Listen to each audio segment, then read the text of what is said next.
Nada de convencionalismos, vamos a hablar de dos temas vinculados a la Argentina porque están pegados. Breve. El domingo, como ustedes saben, casi con seguridad va a ser elegido el nuevo presidente de Brasil, el señor Bolsonaro, un candidato que fue militar, aunque no responde a los militares, o por lo menos los militares no confían demasiado en él, por eso le metieron como 40 oficiales en las listas.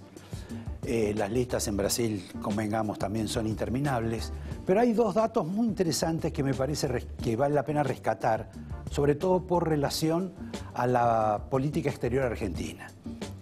El primero es uno bastante conocido, que Bolsonaro se ha expresado críticamente varias veces sobre Venezuela, y más de uno, y notoriamente con mucha más energía que el propio Macri. Más de uno imagina algún tipo de conflicto entre Brasil y Venezuela por esta cuestión, que se nutre por las dificultades de la inmigración, que en el caso de Brasil son más serias que en otros países. Inclusive, aunque sea menos gente, es más complicada que en Colombia, debido a que la frontera con Brasil es una frontera que en el sector de Venezuela es absolutamente paupérrima. La gente pide pan, nada más. Ese es un conflicto en ciernes que va a estar puesto sobre la superficie apenas gane Bolsonaro. Y el otro conflicto, y también en relación con lo que la Argentina ha asumido con otros países, es el caso de China.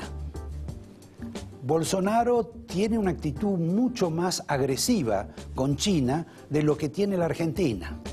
Ustedes dirán, bueno, cada vez parece más cerca de Donald Trump.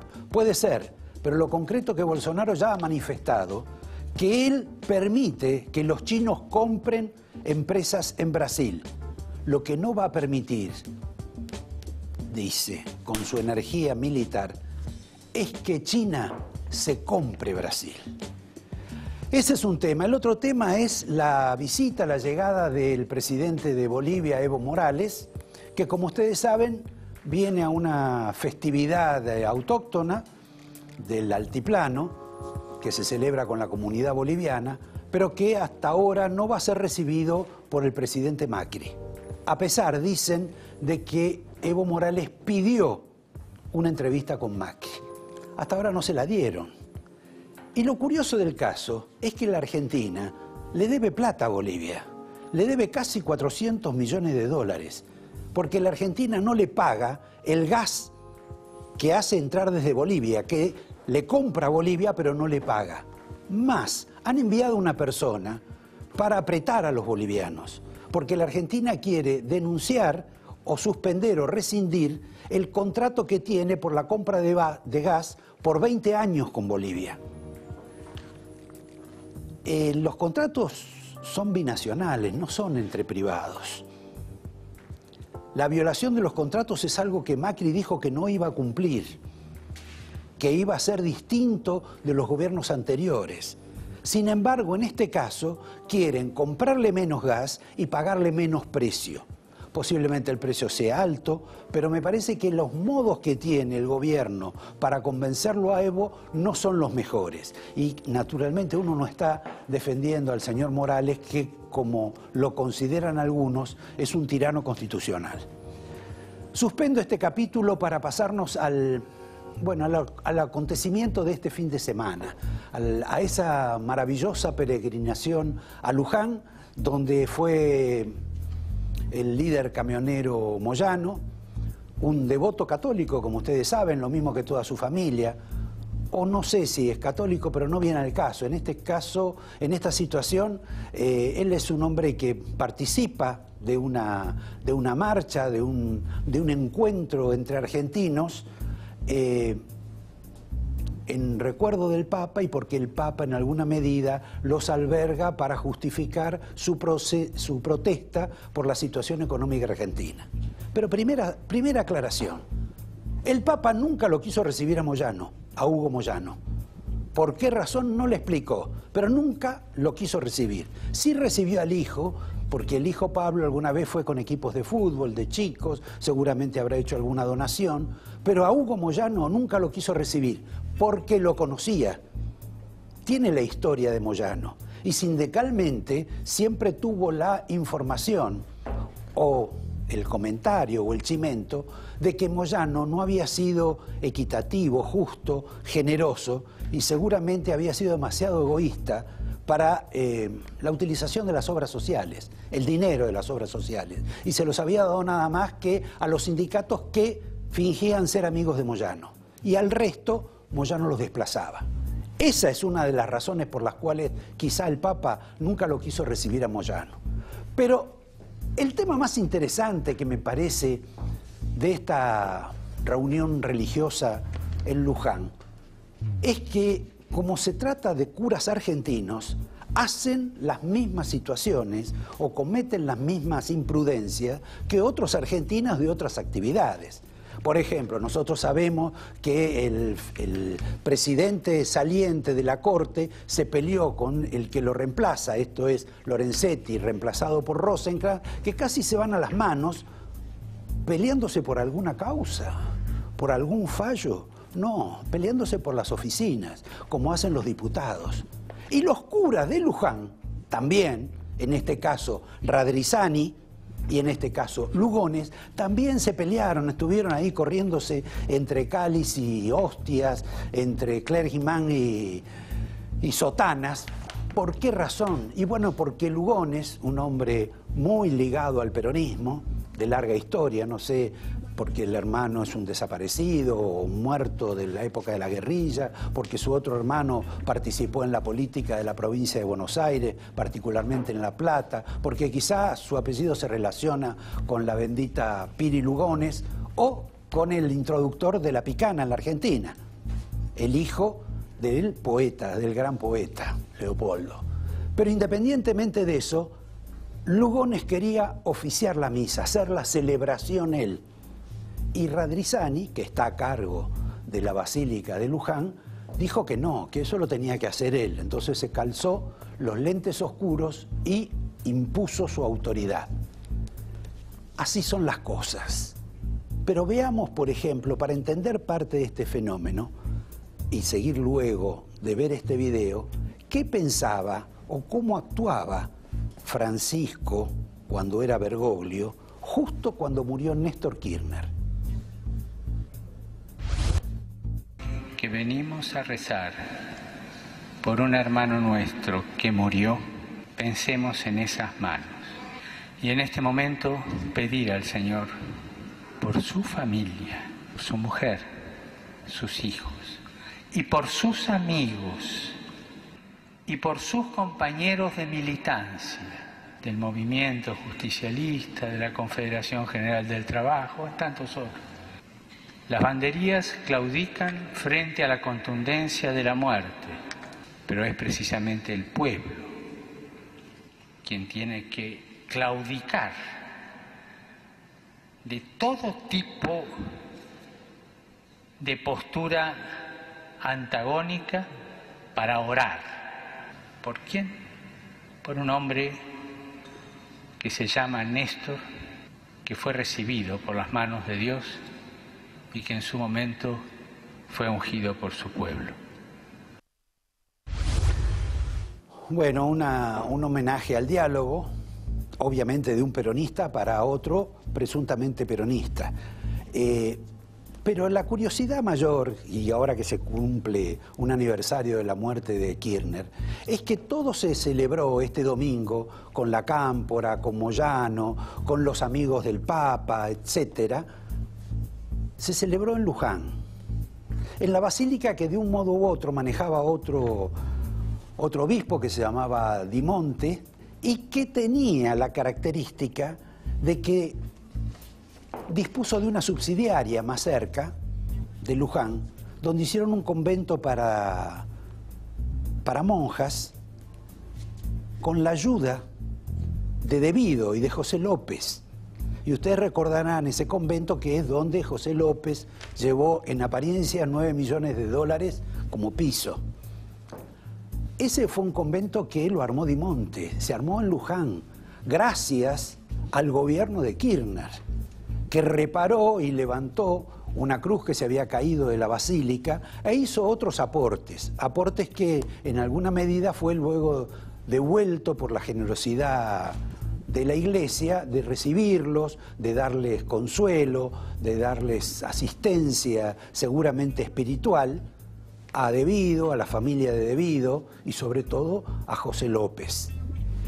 En esa época de Cristina también, Di Monte fue una persona muy querida por el gobierno, no solo por lo que luego le confiaron tanto en su convento que fueron a llevar los bolsos, sino porque Di Monte estaba enfrentado con Bergoglio y porque además Di Monte los abastecía de la Virgen de Luján, de unas estatuas pequeñas que empezó a fabricar casi industrialmente y que le regalaban a todo el mundo por orden de Cristina, como en el caso del comandante Chávez, que estaba en conflicto, en guerra con la Iglesia venezolana, pero que en la Argentina, bueno, se arrodilló ante Di Monte y se llevó tanto que hizo atrasar el vuelo en el cual volvía a Caracas para que le alcanzaran esa Virgen de Luján.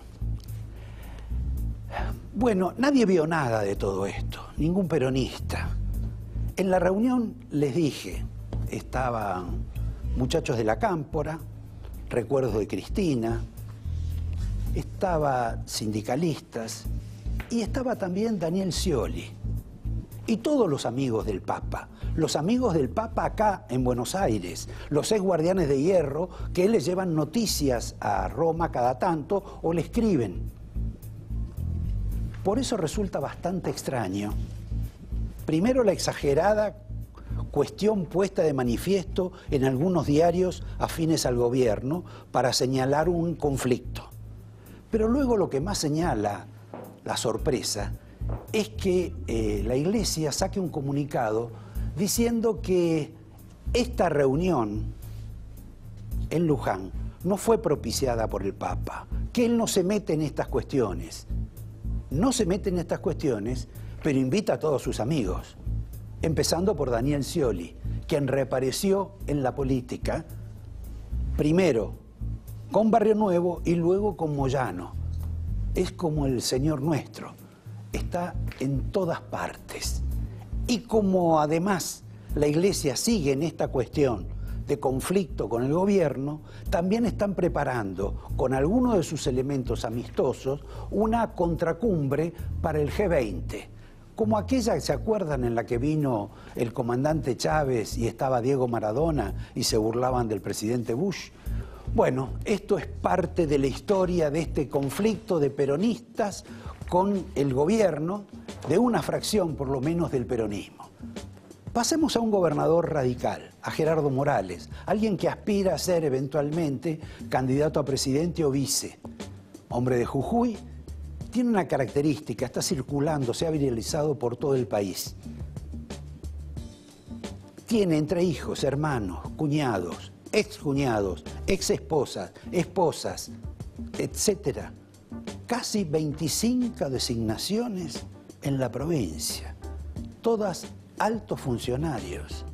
¿Es concebible? ¿Se explica así para todos el déficit fiscal que hay en la Argentina?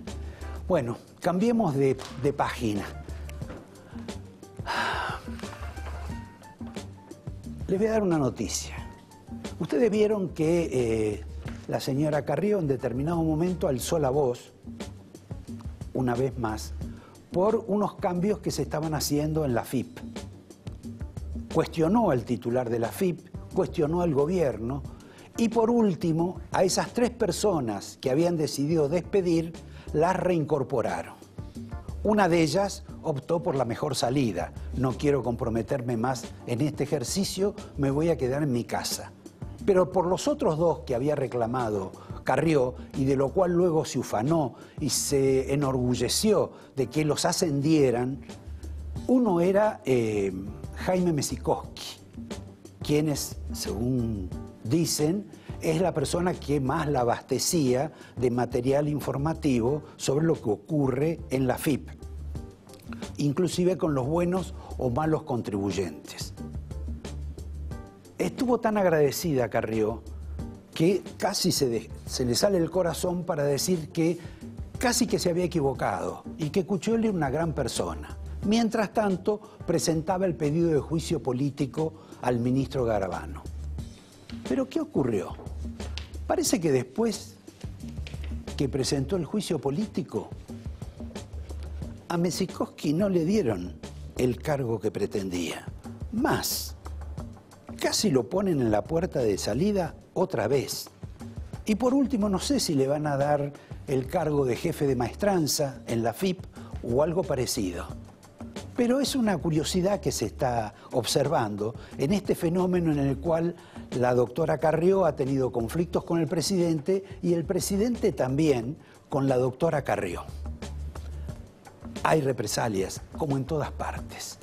Le pido al director si me puede mostrar una flota de aviones que vimos en esta especie de congreso de Tucumán que hizo una parte del peronismo, convocado por el gobernador Mansur y también por el jefe sindical Luis Barrio Nuevo. Acto al cual asistieron, importante acto, con muchos miles de personas, quizá el acto político más importante que ha hecho el peronismo desde hace tiempo. Asistió Massa también, asistió Pichetto y otras figuras. La pregunta que uno se hace viendo este despliegue de aviones privados que estaban en el aeropuerto de Tucumán, y más allá de que uno entiende de que hay sindicatos que son más importantes que algunas empresas, inclusive diría casi multinacionales, y que por lo tanto tienen que darle velocidad y ejecutividad a las personas que lo dirigen. ¿Esta es la justicia social del justicialismo, del peronismo? La verdad que uno no está tan convencido de eso, ni tampoco está convencido que ese acto haya finalmente sido algo que le preocupara a Macri. Más bien, que ese tipo de acto quizá le haya interesado a Macri que ocurriera. Pasamos a una pregunta. ¿Para qué reapareció la doctora Susana Malcorra, la ex canciller? Nadie tiene en claro para qué la señora Malcorra ha vuelto a la televisión, a dar explicaciones, a opinar, a decir cómo va a venir el mundo. Realmente no se tiene idea de este tema, a menos que quiera algún cargo internacional. Vamos a cerrar esta parte con algo que en el programa anterior fue, no digo conmocionante, inclusive porque el término es desagradable, pero sí que fue significativo por la respuesta que hubo en las obras sociales, por la gente que vio el programa, y que fue el producto de las excentricidades, del presunto malgasto, de la situación casi a veces suspicaz que se generan una determinada cantidad de obras sobre las mascotas, las consultoras, las ofrendas florales, los gastos en las plazas públicas, las veredas que hace el gobierno de la ciudad. En ese caso, sin tocar grandes temas, ni el código urbanístico, ni la empresa AUSA, por ejemplo, participó un joven periodista que se llama Federico Teijeiro y que dijo lo siguiente. Y estamos pagando un evento que todavía los gastos no se terminaron de cerrar porque todavía se siguen publicando gastos, pero rondan hasta ahora los 500 millones de dólares, que son unos 8.000 millones de pesos. ¿Cuánto costó esa cuestión del obelisco? La apertura de los Juegos costó unos 280 millones de pesos, solamente la apertura. ¿Qué pasó con ese estadio Marie-Terán de Weiss de Soldati? Lo presentaron como, digamos, una de las sedes de los Juegos Olímpicos. De hecho, el cierre supuestamente se iba a hacer ahí, pero no es sede. No es parte de las sedes de los Juegos Olímpicos. Muchos años estuvo el techo tirado al costado del estadio y nadie se preguntó por qué. ¿Qué pasó? Hicieron los cálculos y el techo no encastraba. ¿Tiene un buen final, Pandi? No, Pandi en realidad nació, digamos, caro. Se quiso comercializar y no se pudo porque el encargado de la importación se equivocó. Cuando lo quiso importar, lo importó como otro elemento y hoy por hoy ni siquiera se puede poner a la venta. Estaban los carteles, se vendía supuestamente a 1.500 pesos, pero no se le puede ofrecer al público y el container de 370 kilos de muñecos de Pandi solo va a servir para poder entregárselo a los atletas. Obviamente van a sobrar muchos Pandi.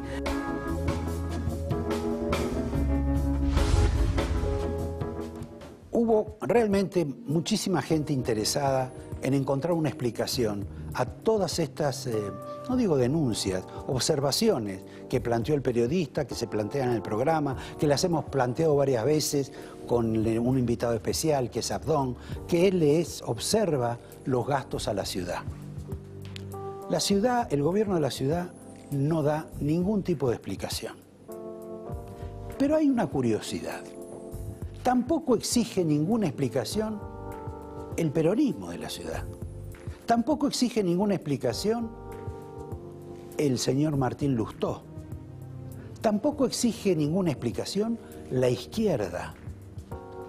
Tampoco exige ninguna explicación la señora Carrió, que observa si el señor Garabano se levanta a las 7 de la mañana o a las 8, pero no observa todo este otro fenómeno, siendo ella quizá la más importante representante del oficialismo porteño. Nadie se pregunta nada. Nadie en la Argentina nunca vio nada, como tampoco vieron nada los empresarios que estuvieron en IDEA en Mar del Plata. Pero ese es otro capítulo y no sé si lo voy a poder tratar. Solo les quiero advertir quiénes están esta noche. No exige presentación Rosendo Fraga. Tampoco exige presentación el economista Walter Graciano, porque ya ha venido varias veces aquí y como se han cumplido algunas de sus pronósticos, lo volvemos a invitar. Sí quiero decirles que traemos a un profesor de Derecho, al doctor Gargarella, al hombre que nos va a explicar algo sobre esta confusión que tenemos todos, sobre por qué gente que confiesa no va presa y los que no confiesan sí quedan presos, a lo que pasó entre Rosenkrantz y Lorenzetti, a que por una cuestión burocrática, por una oficina, por una secretaria, terminaron casi a las trompadas. Para eso, supongo, y para algunas cuestiones más importantes de doctrina y teoría del derecho, invitamos a Roberto Gargarella. En un minuto empezamos con Rosendo Fraga. Estamos con Rosendo y cuando alguien tiene que explicar algo es porque no hizo bien algo, ¿no? Es medio raro esto de que salga un comunicado de la Iglesia para decir que, bueno, que esto de Luján no es como la gente lo mira, no es como dice el gobierno, no es una conspiración contra ellos, no es un acto peronista y mucho menos que estuvieron los amigos del Papa cuando estuvieron los amigos del Papa. ¿Cuál es el...? La pregunta es, si tenés que explicar, es porque algo no lo hiciste del todo bien. Bueno, o quizás no del todo claro. No sé si... Pero bueno, yo creo que esto es política, ¿no es cierto? En última instancia la Iglesia también hace política, ¿no es cierto? Lo que sí yo diría es que me parece que estamos en un momento socialmente muy difícil, ¿correcto? La recesión, el aumento del desempleo, ¿no es cierto? La caída del salario, el aumento de la pobreza. Y me parece que la Iglesia está jugando un papel en distender algunos conflictos, ¿viste? En este momento. No en empujarlos. Absolutamente. Toda esa primera línea de sillas que estaba en Luján. Sí. Todos muy tranquilos. Pero no parecen tan tranquilos, porque cantaban, además, consignas de los 70, pero, Patria sí, Colonia no, pero Roberto, están anunciando un paro general. Hemos tenido 2 paros generales, muy fuertes. Sí. Ni una vidriera rota en ninguno de los 2. Hemos tenido movilización. Pero perdón, ¿vos me vas a decir que eso es por obra y gracia del Papa Francisco? No, yo lo que te voy a decir es que en este momento, ¿no es cierto?, tanto los dirigentes sindicales como los movimientos sociales, en un momento de fuerte tensión social, ¿no es cierto?, no están empujando, como en otros momentos, ¿no es cierto?, una situación de violencia. Primer punto. Y me parece que son 2 sectores donde el Papa tiene influencia en este momento. Es decir, yo te digo lo siguiente, es decir, ¿qué es lo que diferencia? En IDEA los empresarios dijeron, esta es la peor crisis desde el 2001. Yo creo que es así. Es así, pero es más obvio. Bueno, más que obvio, pero lo que nos diferencia de las otras crisis es que vos no estás teniendo en la calle una situación de descontrol. No te diferencian tanto los números de la economía. Ahora, esto es una diferencia muy importante. Esto es lo que yo te diría. En el 2001 lo que estaba en la calle era la gente que quería voltearlo a De la Rúa, y lo lograron. Claro, y además fueron sectores más bien minoritarios de la provincia de Buenos Aires y vinculados al dualdismo. Sí. Acá lo que, en todo caso, para que ocurra algo de esto, tendrían que encontrar gente que esté con inquietudes de esa índole, y evidentemente eso no va a ocurrir. El 18 de diciembre, frente al Congreso, vos estuviste. Sí. ¿No es cierto? Entonces, que este tipo... Ahora, mientras el grueso de las estructuras, ¿no es cierto?, no participan de eso, son hechos aislados. Ahora, cuando esto se intenta mezclar, yo lo que observo es lo siguiente: sí, está una situación muy difícil en lo social. Me parece que los principales actores sociales están canalizando una protesta ordenada. Y eso en esta etapa es más positivo que negativo. Bueno, ¿qué es la razón de justificar tanto la licuación del poder de Mauricio Macri, de su imposibilidad de reelegirse, según dicen las encuestas, según dicen los medios de la oposición? ¿Verdaderamente se ha descompuesto tanto la figura del presidente para...? Para la elección falta un año, exactamente un año. Claro, de eso vamos a hablar ahora. Exactamente un ya año. Ya tenemos fecha. Exactamente un año. Primero, un año en materia político-electoral hoy es una eternidad. No sé si ni Trump un año antes era el candidato probable, ni Bolsonaro era el candidato probable, ni Menem, ni Kirchner, si quiero tomar ejemplos, más con una situación económica volátil, difícil, ¿no es cierto?, complicada. Decir si Macri va a ser reelecto o no, a mí me parece realmente prematuro. Sí te digo lo siguiente: ganar una elección presidencial con una economía difícil no es fácil. No es fácil, esto sí, me parece. Ahora, de ahí en más, a darlo a Macri por reelecto, o darlo a Macri por terminado, me parece realmente prematuro. El gran desafío, estoy diciendo algo obvio, es ganar una elección con una economía mal, con una economía cayendo, porque por Macri no, mira, el último trimestre va a mejorar, pero el promedio del año, ¿no es cierto?, se vota antes. Va a ser. Entonces, esto me parece un poco prematuro. Ahora, uno sabe que en un conflicto, en una pelea de boxeadores, de pronto puede saber quién pierde, pero debe saber quién gana. En este caso, ¿quién es la persona que puede vencer? ¿Es una expresión política, pero normalmente se carnaliza a través de alguien? Bueno, vos mencionaste las encuestas. Las encuestas, vos lo que hoy tenés es una polarización entre Macri y Cristina. Es decir, lo que vos hoy tenés planteado como foto es una polarización entre Macri y Cristina. Un tercer espacio que existe como espacio, pero que todavía no ha tomado ni organicidad ni representación con candidaturas probables. Pero si vos hoy vos tenés, viste, Macri de un lado y Cristina del otro. Y los dos están polarizando nuevamente la elección, como pasó en 2015 y 2017. ¿Esto se va a mantener? Yo no lo sé si se va a mantener, ¿no es cierto? Yo no lo sé. ¿Va a haber otra fuerza que va a terciar? Lo veremos. Pero hoy por hoy es Cristina la figura más fuerte en la oposición y Macri la figura más fuerte en el oficialismo. Ahora, el oficialismo son tres partidos, ¿no? Macri, Carrió y los radicales.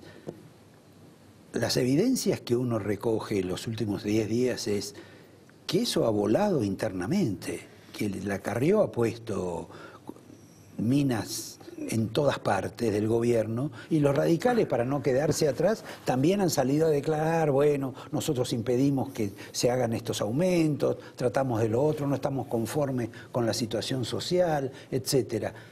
¿Puede perder mucho más Macri por sus divisiones internas que por la fuerza de su contrincante? Bueno, absolutamente, ¿viste?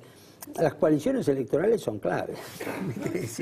Y la coalición que armó Macri en Cambiemos, que fue una coalición exitosa, hoy está complicado. Ahora, se ha complicado porque las cosas se han complicado. Claro. Y cuando vos vas ganando, las coaliciones se cohesionan, superan las diferencias. Cuando las cosas se empiezan a complicar, eso se pone más difícil. Entonces, si vos tuvieras una certeza de ganar, los problemas se solucionarían. Hoy no sabés si ganás o no ganás, lo veremos. Y entonces todo esto se pone más difícil en este momento. Tenemos la fecha del 22 de junio, es la presentación de los precandidatos. El 11 de agosto es las PASO, y el 27 de octubre la elección. ¿Hay alguna fecha que sea más importante que esta dentro de estas tres? ¿Hay alguna que interese? ¿Hay algún acontecimiento político? No, yo diría que 15 días antes de junio tener la oficialización de las alianzas. Claro. Que complementa, que alguna importancia tiene, porque ahí vas a saber alternativas o espacios también, como se dice ahora, viste, en política. Pero quizás yo lo juntaría en una sola, oficialización de candidaturas y de alianzas, que es el mes de junio, pero no, tiene su importancia el tema de las alianzas. Ahora, entonces ya nos falta tanto, No, como mayo dijimos. es el mes de las definiciones políticas. Mayo vamos a saber cómo se van a armar las alianzas, los candidatos. Ahora, para la elección son 12 meses. Para mayo. Pero la elección después son por eso, 7. Por eso digo que Son no 7. es. O sea que la campaña ya tiene que estar lanzada ahora. Bueno, a ver, vos sabés que hay una campaña legal que son 45 días. Claro, bueno, sí. ¿Eh? Ahora, también hay No va a haber plata para la campaña. Pero hay una campaña para las PASO también. Claro. Guarda que nosotros vamos a tener una campaña en julio. Y en julio las PASO se han transformado en una preelección. O sea que la intensidad de la campaña de las PASO es más o menos como la elección. A veces es mayor la intensidad de las PASO, ¿no es cierto? Entonces vos tenés 2 elecciones que van a ser más que 45 días en los hechos, aunque el plazo legal sea 45 días. O sea que lo concreto es que tenemos lo que queda de este año y el primer trimestre del año próximo, un poquito más, de una intensidad política. Pero agreguemos el otro detalle. Muchas provincias van a adelantar la elección provincial. En ese plano, la provincia de Buenos Aires, que dicen que el deseo de la gobernadora, acompañada por Horacio Rodríguez Larreta, es adelantar los comicios en la provincia. ¿Qué es lo que gana si llegara a ocurrir eso? A ver. ¿Y por qué Macri está en contra? A ver, cuando vos crees que el gobierno nacional va a ganar, si sos un gobierno provincial de la misma línea, te pegás a la elección presidencial. Si vos crees de que al gobierno nacional no le va a ir bien, te despegás del gobierno nacional. No sé si... Me estás diciendo que María Eugenia le está haciendo así a Mauricio. No parece, ¿no? No, pero ¿qué es lo que diría? Si vos adelantás la provincia, la despegás. Por eso, vos fíjate que el kirchnerismo lo puso por ley, que la elección de la provincia de Buenos Aires tiene que ser el mismo día de la elección presidencial. Para que la elección de Buenos Aires... Eso en el tiempo de Néstor. Claro, por eso el kirchnerismo lo hizo. Es decir, para adelantar la elección de la provincia de Buenos Aires hace falta una ley de la legislatura bonaerense que derogue esa ley del kirchnerismo. Hoy por hoy no la podés adelantar. Necesitas una ley que lo derogue. Digamos que... ¿Cómo en Buenos Aires es a la inversa? Buenos Aires necesita una ley para unificarla. Claro. Ley que está en marcha, para unificar. Que Horacio Rodríguez Larreta va en el orden nacional. Claro. Y quizá María Eugenia se despegue en el orden provincial. Yo creo que es difícil que se despegue María Eugenia en el orden provincial. Lo que hay es un planteo de sectores del peronismo que le proponen que haga eso. A mí me parece que adelantar la elección de la provincia de Buenos Aires va a ser interpretado como lo que vos dijiste, como una suerte de ruptura de Buenos Aires con la Casa Rosada, que lo veo difícil que se concrete. Rosendo, en este país que de pronto todos decimos no hay salida, pero cuando el presidente te dice que por culpa de la investigación de los cuadernos cayeron los bonos y simultáneamente Pichetto te dice que mejor no se investiga a los barra brava porque si se investiga a los barra brava de todos los clubes no queda nada en la Argentina. Realmente en la Argentina no queda nada. Bueno, quedamos nosotros acá viviendo. No, sí, bueno, y no. con 42 millones de connacionales. Pero que esto realmente es una crisis política gigantesca. Bueno, a ver, nosotros tenemos al lado un país que Brasil, próximo geográficamente y próximo en alguna medida desde el punto de vista sociocultural también, aunque haya diferencias. Lo que hemos visto en Brasil es un cuestionamiento a toda la élite política, ¿no es cierto?, intelectual, empresaria, etcétera, etcétera. Entonces, este tipo en la Argentina no ha llegado tan lejos, pero hasta está con un proceso en marcha similar. O sea que si de pronto en la Argentina existiera un Bolsonaro, difícilmente sea alguien de afuera del sistema político. Mira, yo no lo sé, a ver, voy a decir fenómeno. Porque cuidado que esto está pasando en todo el mundo, no solamente claro. en Brasil. En alguna medida Trump es también el mismo fenómeno que se llama antipolítica. Está bien, pero dentro de los republicanos. Sí, pero él se metió adentro y fue contra la estructura. contra la dirigencia, contra la élite. No sé si me decís. No, también, que yo me voy a Italia, bueno, y Salvini de la Liga con la estrella, armaron una estructura, pero ajena. Bueno, dame nombre, Rosendo, porque todo lo otro son explicaciones. Yo no lo veo. Vos decís, ¿quién en la Argentina puede representar la antipolítica? Yo no veo a nadie hoy. Realmente. Ni Tinelli, ni Espert, ni que Cristina se vuelva más Bolsonaro, que este Mansur tenga algún tipo de posibilidad. No, pero a ver, yo lo veo, yo no lo veo a Cristina representando la antipolítica porque es un arquetipo de la política. Mansur, bueno, más o menos, ellos se sienten de otro modo. Pará, se sienten de otro. Pero llegaron por ellos, pero ¿no es cierto? Es decir, eso no es lo que en el mundo se considera la antipolítica. Además te digo lo siguiente, la antipolítica hoy en el mundo viene más por la derecha que por la izquierda, en términos de contenido ideológico, sesgo. ¿No es cierto? Yo no lo veo realmente a Cristina representando eso, tampoco lo veo a Mansur representando. Quizás la única figura que tiene algo de eso es Carrió. Claro. Digamos, de toda la política que tenemos desplegada, la que tiene algo de antipolítica es Carrió. ¿No es cierto? Porque hay un cuestionamiento general, me parece a mí, ¿no es cierto? Ahora, el drama de Carrió ha sido eterno, que no puede extenderse mucho más de la General Paz. Y bueno, pero yo estoy de acuerdo, eso no quiere decir. Pero de lo que hay, el quien más se acerca, me parece, a una antipolítica es Carrió, ¿no es cierto? Donde además las estructuras, viste, ella las arma, las desarma, en ese sentido. Que en la Argentina hay condiciones, sí, pero como decía el filósofo español Ortega y Gasset, es el hombre y las circunstancias. Bueno, pueden haber circunstancias y no. Te agradezco, Rosendo. No, gracias a vos. Te doy la botella de vino de la casa. Pero muchísimas gracias. Te doy el angelito que es marcador y a ustedes los dejo con la duda de la señora Elisa Bolsonaro, que acaba de estimular Rosendo. Y los invito a que en el próximo bloque charlemos un rato con Walter Graciano, a ver si nos cuenta esa visión optimista que él tiene de la economía argentina, que vamos compartiendo con Rosendo, y lo floreciente que va a ser el país el próximo mes, los meses siguientes, el año próximo, y el destino manifiesto que nos tiene reservado la política y los brillantes hombres que conducen la economía. En un minuto, Walter Graciano. Gracias, Rosendo. Aquí estamos con Walter Graciano, que te voy a mencionar dos economistas. No te voy a preguntar lo que opinás de ellos, pero el otro día De Pablo dijo más o menos algo así. Si seguimos con dólar alto y tasas altas, a los botes. Y simultáneamente, en otro lado, alguien que no sé si piensa como él o no, como es el caso de Redrado, dijo que la Argentina lo único que había hecho era alquilar confianza con el Fondo Monetario Internacional, pero que la incertidumbre se mantiene y esto no funciona en términos generales. ¿Qué te parece? ¿Adherís a eso? Porque lo que uno ve es que hablan solo los que critican. Los que presuntamente están con el gobierno no habla ninguno. Bueno, adhiero con los dos. O sea, con dólar alto y tasas altas, no creo que vayas a ninguna parte. Pero hoy el dólar ya discutiría que esté tan alto y me parece que debiera estar alto. Ahora, con tasas altas significa que el plan es débil.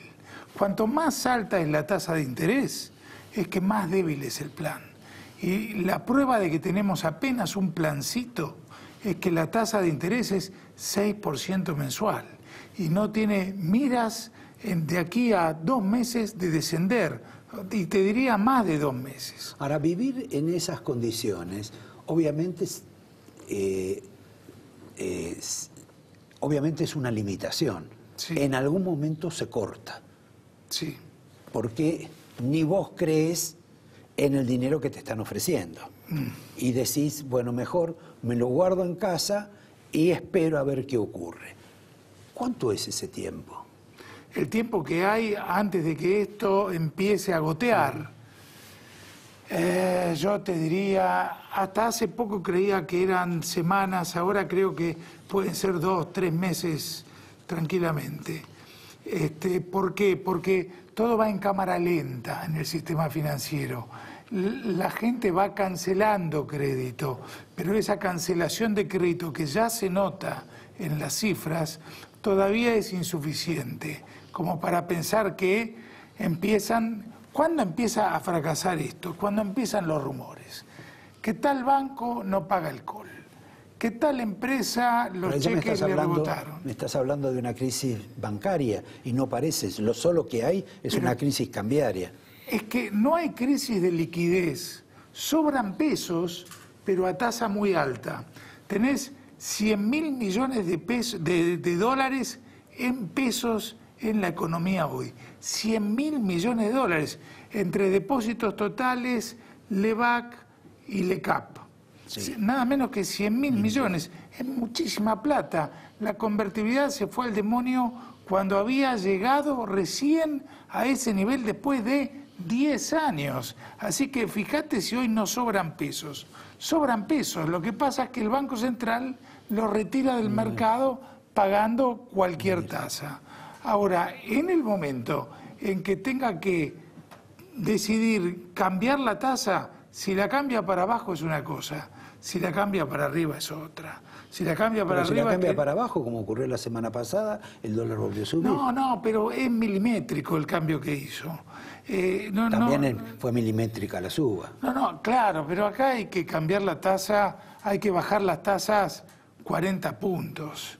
Hay que bajar las tasas de una manera muy importante, quizá escalonadamente, pero muy importante. Y yo creo que bajando la tasa esos 40 puntos, quizás 50 puntos, para que pueda ser creíble un plan y que pueda ser creíble que eso dura a largo plazo, para eso vas a necesitar mucho tiempo. Y yo no sé si da el combustible realmente. Ahora, los banqueros, y en esto fue un error que yo cometí cuando empecé preguntándote a vos, en realidad los banqueros están como con cierta ilusión de que esto quizá tenga cierto andamiaje. Los banqueros siempre quieren ilusionarse con eso y además no te olvides que en circunstancias como estas los banqueros, los bancos son los sectores que más ganan por una cuestión muy sencilla. Están colocando el dinero al 6, el dólar le dio -2 y como ellos no pueden tener dólares en su cartera, sino que simplemente pueden tener pesos, esto cuanto más les dure, más ganan. Ahora son los únicos que ganan. Los que tomaron crédito pierden y los que depositan a plazo fijo apenas ganan el 4% mensual frente al 6% mensual que los bancos obtienen.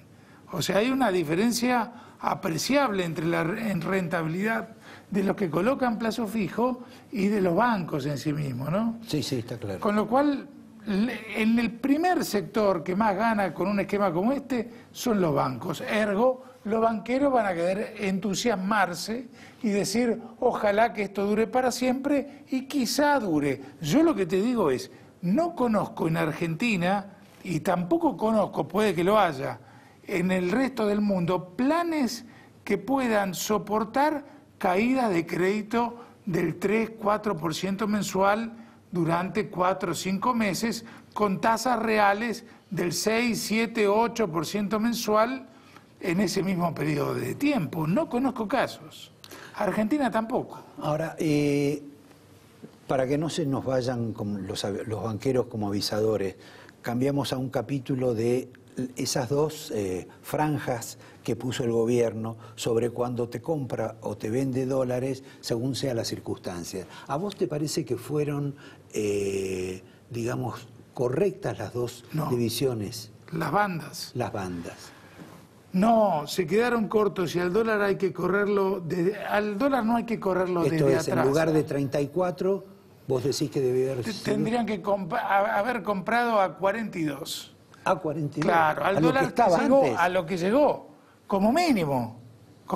¿Qué hizo? Pero perdón, Walter, y discúlpame que no me gusta la controversia. Sí, cómo no.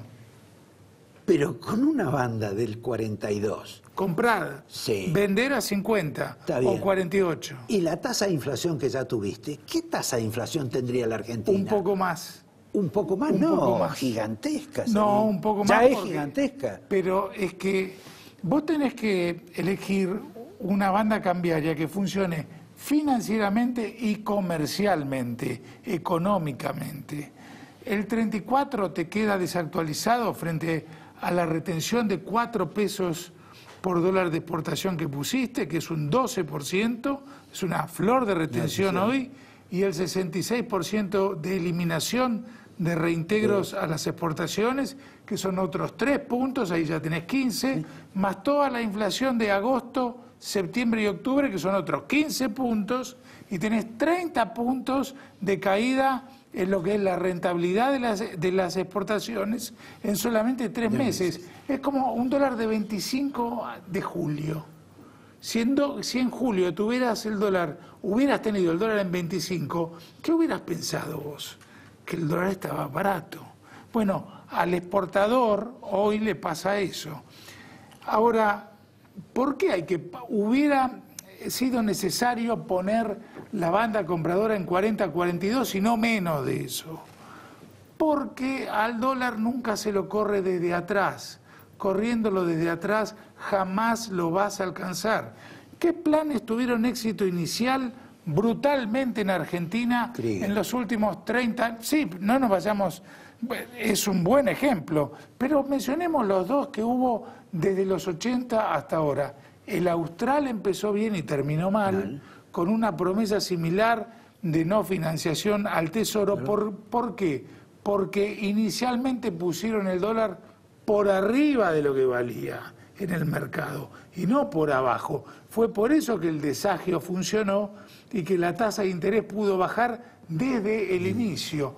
El otro plan que hicieron exactamente lo mismo fue Cavallo con la convertibilidad. Que se quedó corto. Se quedó corto porque la tasa de inflación del último mes fue muy superior, pero aún así puso el dólar por arriba de lo que valía en el mercado. No es que el dólar había llegado en ese momento eran 1.200 pesos, no es que lo bajó a 1.000, no. Había llegado a 9.500 y lo subió a 10.000. O sea, hubo una suba adicional. Vos podés atajar al dólar anticipándotele, nunca yendo desde atrás. Ahora, y acá se equivocaron. Hubieran podido bajar las tasas más rápido. Quizá hoy tendríamos tasas del 30 anual.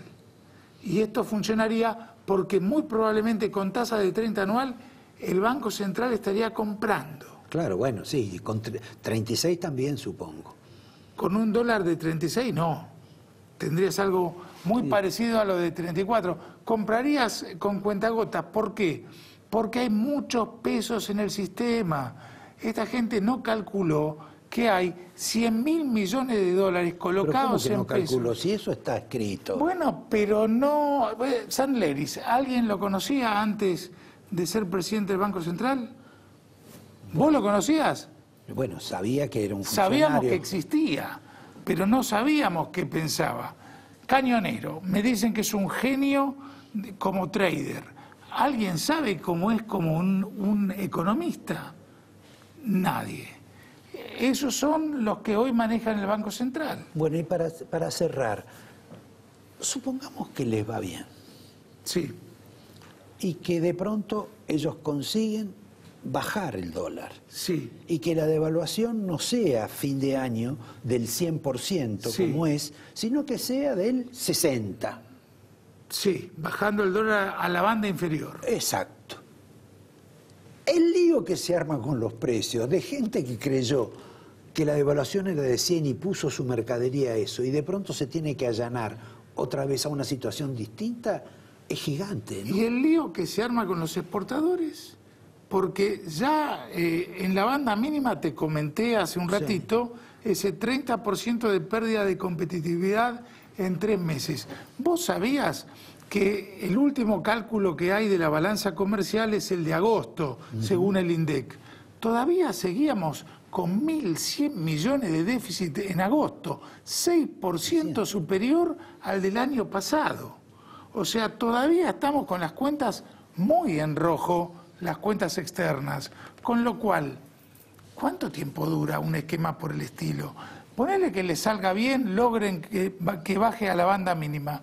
Puede bajar a la banda mínima. Yo lo que no creo es que se sostenga en la banda mínima y que el central entre a comprar miles de millones de dólares como lo hacía en los planes de estabilización que al inicio salieron bien. Bueno, te agradezco, te voy a dar una botella de vino de la casa, un recuerdo. Muchísimas te voy a dar gracias. el Angelito. Muchas sé gracias. que tenés un libro que mañana vamos a buscar. Así es. Y se lo vamos a dar a ustedes para sortear. Yo sé que lo que dijo Walter es para agarrar la colcha y taparse, pero no lo hagan, porque ahora viene Roberto Gargarella y seguramente, aunque sea un teórico del derecho, nos va a despertar mucho más que este augurio que nos ha dejado Walter. ¿Me permitís una frase más? No hay que irse a dormir mal, porque que las cosas estén mal no significa que siempre van a estar mal. Cuando las cosas están tan mal como ahora, con un plancito, por decirlo benévolamente, como este, es porque en un futuro no muy lejano tenés algo muy superior. Bueno, él es un creyente, como los que fueron el otro día a Luján, con Moyano y el Papa. En un minuto, y la verdad, no me quiero poner nervioso. Por favor, Roberto Gargarella, gracias, Walter. Gracias, nos vemos Roberto. otro día.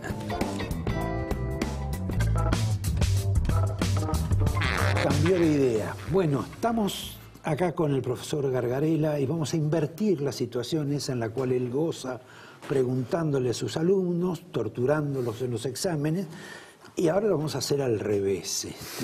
¿Podrá ser? Bueno, pero con respeto. Desmiento lo primero. ¿Cómo es que es común que un miembro de un mismo gobierno impulse el juicio político de un ministro de su propio gobierno? No es común. Yo creo que en parte, digamos, es un análisis político que me excede, pero en parte, digamos, ha sido un juego que le ha resultado, digamos, muy ganador al gobierno, en el sentido de, bueno, fíjese la amplitud que tenemos y hay mucha gente, digamos, que son votantes de Cambiemos, que le interesa que eso esté presente, y entonces si el gobierno por un lado hace lo que quiere, pero por otro lado tiene las voces críticas metidas adentro, bueno, tiene la capacidad de ganar por los dos lados y eso le interesa. Entonces, yo creo que para Macri puede ser funcional eso, ¿no? Aun cuando desde afuera uno diga, uy, qué desprolijidad, ¿no? ¿Vos lo imaginás como parte de una estrategia? Bueno, no sé si digamos, Carrió está dispuesta a jugar esa estrategia, pero en los hechos eso parece funcionar así, ¿no? Y, digamos, ¿por qué no lo corta por lo sano? Y porque digamos, es redituable, ¿no? Bueno, él pierde si ella se va. Totalmente. Y, digamos, tiene mucho teniéndola adentro, aun cuando le critique, y además, entonces no es que la mantiene por generosidad, ¿no? La mantiene por, digamos, conveniencia, digamos. Supongo que en un punto es conveniencia mutua, ¿sí? Claro. Yo leí que para vos el juez Bonadío siempre fue discrecional, no solo con los cuadernos. No sé si es una... Bueno, digamos, si yo no recuerdo mal, es una persona que en un momento sacó una pistola del auto y mató a dos personas que lo tenían ahí a rodear el auto. Digamos, o sea, tuvo un comportamiento como juez y en su vida, digamos, conocida, bueno, llamativo, asombroso. O sea, uno no acostumbra a lidiar con jueces que tienen sobre sus espaldas un par de muertos. Bueno, ¿no? hay momentos también excepcionales de la vida, ¿no? Bueno, digamos, no estamos en el Far West, ¿no? Entonces, sí, uno espera que el orden se ponga de otro modo. Claro, pero los que lo robaban eran del Far West.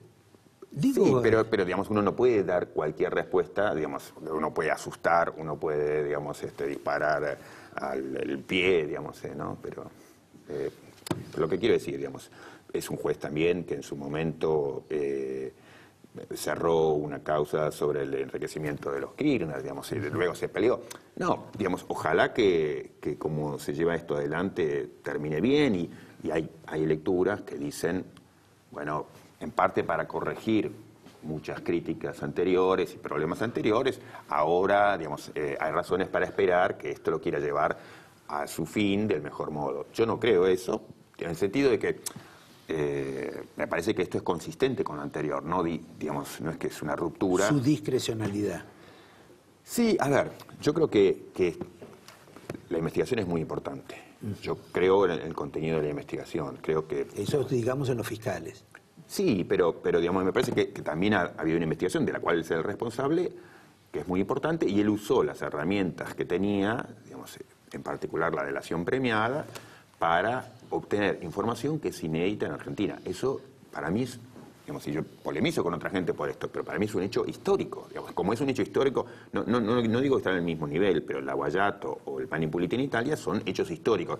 Terminaron bien, terminaron mal, se hicieron mejor, claro, pero son hechos históricos. Nunca en Argentina vimos empresarios desfilando en tribunales, nunca conocimos este nivel de información sobre acto de corrupción. Entonces, eso es extraordinario.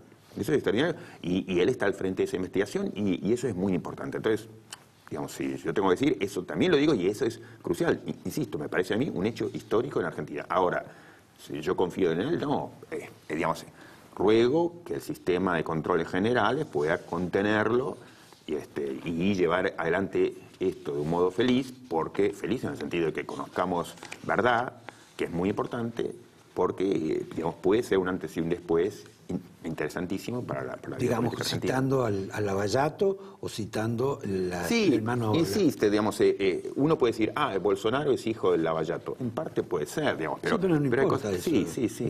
Son procesos que tienen que ser llevados adelante y son purificadores para todos, son importantes para todos, ¿no? Entonces, eso en buena medida se ha hecho mucho, y eso yo lo defiendo, como defiendo la herramienta del arrepentido, como defiendo, digamos, que se hagan modificaciones para tratar de romper el cerco de impunidad que políticos, empresarios, digamos, tendieron a su entorno y que impidieron que se pueda investigar a quienes están en el poder, ¿no?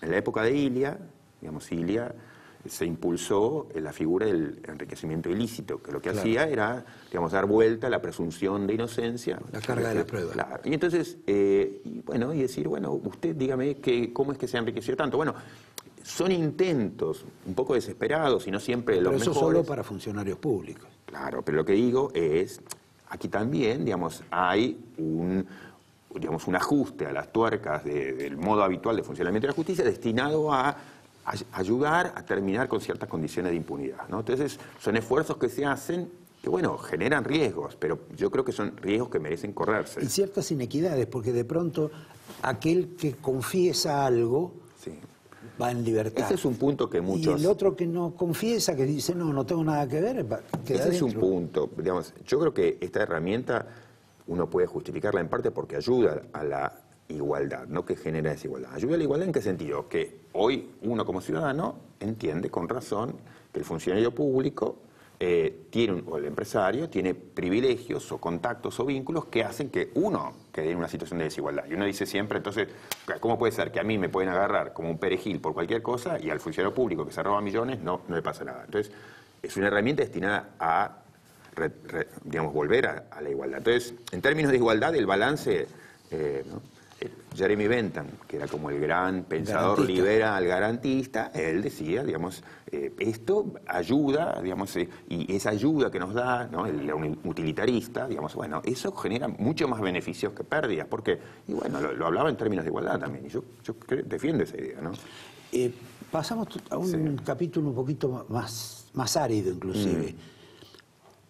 Por el periodismo uno se enteró que el cambio de la cúpula de la Corte, se infectó por la desaveniencia, la pelea por un escritorio, una oficina, una dama, lo que sea, y nadie se detuvo mucho, comprensiblemente quizá, en el discurso del nuevo titular. Pero vos saliste a objetar el discurso de Rosencrantz. Nos conocemos hace mucho, digamos, y él sin duda es una gran cabeza jurídica, y sentimos en cuanto a cómo pensamos el derecho, ¿no? Pero digamos, es alguien con quien vale la pena discutir doctrinariamente. Puedo dar un ejemplo. Sí.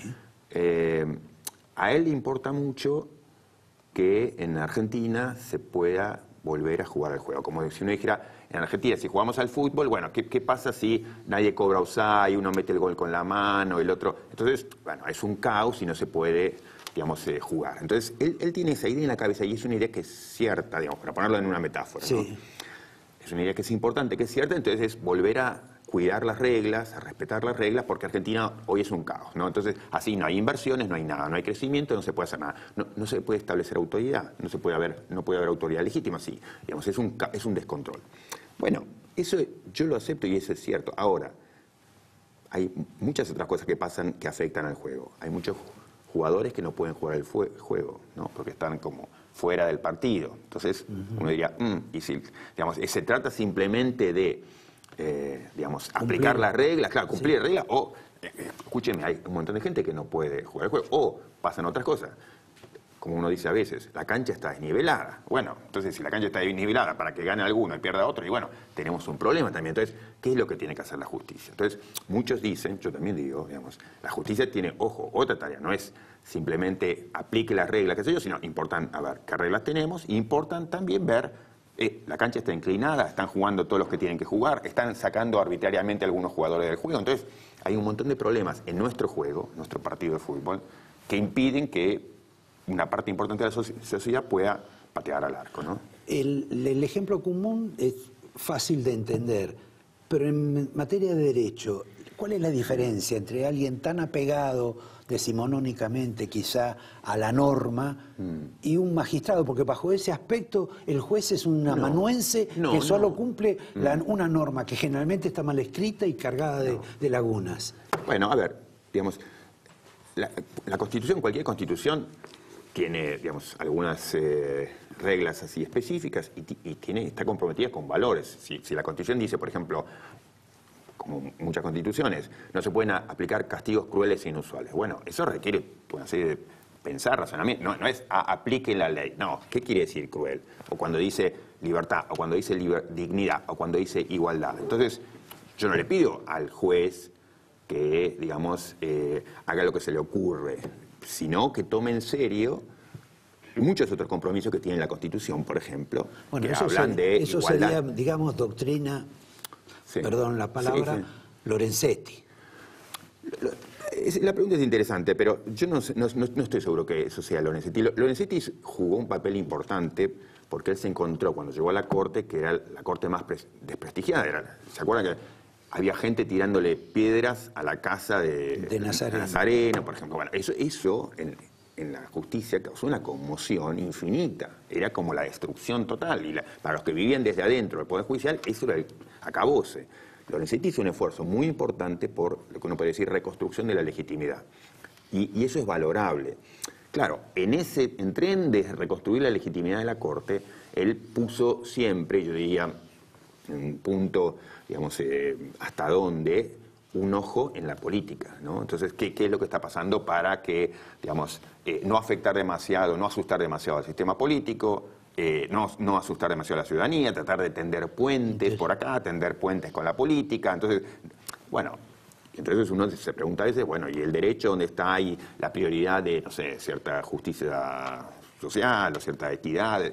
Porque no es lo mismo aplicar, digamos así, principio de justicia exigido por la Constitución que tratar de decidir con un ojo mirando la política, con un ojo mirando la sociedad, que no se me quejen, que no se asusten.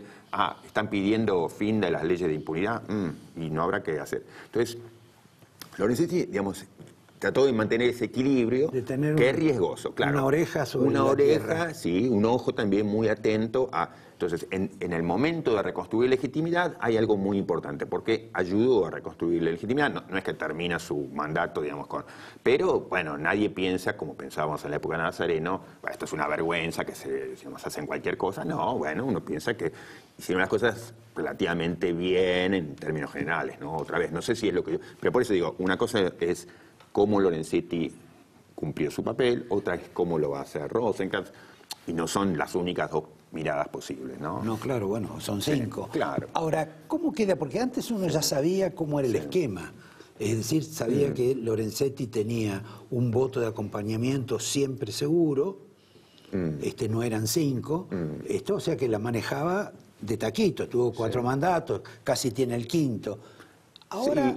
Sí, la formación de mayorías es curiosa, digamos, hay algunos estudios empíricos que se han hecho. Si uno, por ejemplo, dice, casi siempre Lorenzetti y Zaffaroni votaron juntos, bueno, es raro, o que Zaffaroni votó normalmente con la mayoría, es raro. Él mismo, en su autodescripción, Zaffaroni, dijo, bueno, no, me fui, estaba cansado de votar en minoría. No, la verdad es que siempre votó con la mayoría, o casi siempre. Quiero decir, ¿cómo se forman las mayorías? Bueno, él votó también por su propia remoción. Bueno, Digamos, pero por eso digo, ¿cómo es que se van a dar las mayorías a futuro? No es obvio, ¿no? Pasan cosas extrañas, no porque no se puedan explicar, ni necesariamente porque pase algo malo por debajo, sino que hay dinámicas que, bueno, no son fácilmente previsibles. El ministro Rosati, digamos, frente a estos cambios, una cosa que enfatizó, y me parece bien, es: no me van a cambiar la opinión porque ahora cambió la presidencia de la Corte. O sea, estén tranquilos, en un punto dijo, porque yo tengo cierta manera de pensar y la voy a mantener, sea quien sea el presidente de la Corte, ¿no? Entonces, no es obvio cómo se van a dar las mayorías. Sí es cierto que el hecho de que Carlos Rosenkrantz sea presidente de la Corte, bueno, eso va a tener un impacto. ¿Por qué? Porque tiene un cierto privilegio para decidir la agenda futura. Y hay un criterio que yo creo que va a tender a primar, ¿no? Supongamos un criterio menos activista, un criterio más deferente al legislador, un criterio más de cuidado del orden, de las reglas, esto que hablábamos antes, ¿no? Y eso yo creo que, bueno, para bien o para mal, es lo que uno puede predecir, que es lo mismo que él anunció, ¿no? Nosotros, digamos, donde yo trabajaba de director de una revista, le hicimos una entrevista que fue la única que él hizo antes de asumir la Corte, y eso lo dejó muy en claro, lo mismo que él dijo en su discurso, ¿no? Digamos, una preocupación muy especial, que es interesante, pero también es problemática, sobre el cuidado de aplicación de las reglas. Ahora, nadie va a decir, yo no voy a decir, no hay que aplicar la regla, pero aplicar las reglas también es aplicar la regla constitucional, digamos, es cumplir todo, y la Constitución está comprometida con valores muy interesantes, muy amplios, muy demandantes. Entonces, ¿qué quiere decir? No cumplir la Constitución. Bueno, te agradezco. No, agradezco yo. Te voy a obsequiar el vino de la casa, te Lo voy a dar recibo con el angelito, vos me vas a dar un libro. Un libro que es tu primer libro. Es mi primer libro, digamos, o sea, yo tengo 20, 30 escritos, ni sé, pero este fue el primero y le tengo mucho afecto.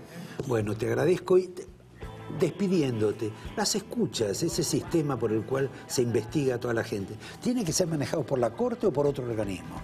No, digamos, creo que cayó allí por una emergencia, pero no está bien, no es bueno, digamos, que lo maneje la Corte. Tiene que haber otro organismo manejándola, ¿no? Bueno, te agradezco, Roberto. No, agradezco yo. Nos vemos la próxima vez. A ustedes los veo el próximo lunes y le quitamos tiempo a nuestra sucesora acá. Les pido disculpas y nos vemos de vuelta el lunes. Gracias. Y le aguanta la mirada. Automotor de su empresa, piense solo en el especialista, Adrián Mercado. Adrián Mercado, número 1 en subastas industriales. Provincia Seguros te presenta su nueva app. Bájala y tené lo que necesitas a un dedo de distancia. Accede a tus pólizas, a la tarjeta de circulación y Mercosur, siniestros, denuncia y seguimiento online, asistencia al vehículo. Planificás y manejás tu tiempo porque sabés al instante dónde está el auxilio y mucho más. Todo lo que necesitas a un dedo de distancia. Nuestro compromiso es con vos. Provincia Seguros, una empresa del Grupo Provincia. Afiliate a una obra social de excelencia con más de 370.000 beneficiarios y realiza tus trámites en forma online. Conoce más beneficios en ospesalud.com.ar. OSPE, dedicados a cuidarte. Superintendencia de Servicios de Salud, 0800-222-72583. www.sssalud.gov.ar. Las cosas más sencillas de la vida son molto importantes, no se olvidan. La pasta del domingo, la alegría y el aroma pomarola en la cocina. Las pastas molto son las mejores, con salsa molto son superiores. Por calidad, molto conviene, porque si es molto, molto bene. Molto, más de medio siglo en la mesa de los argentinos. Y le aguanta la mirada.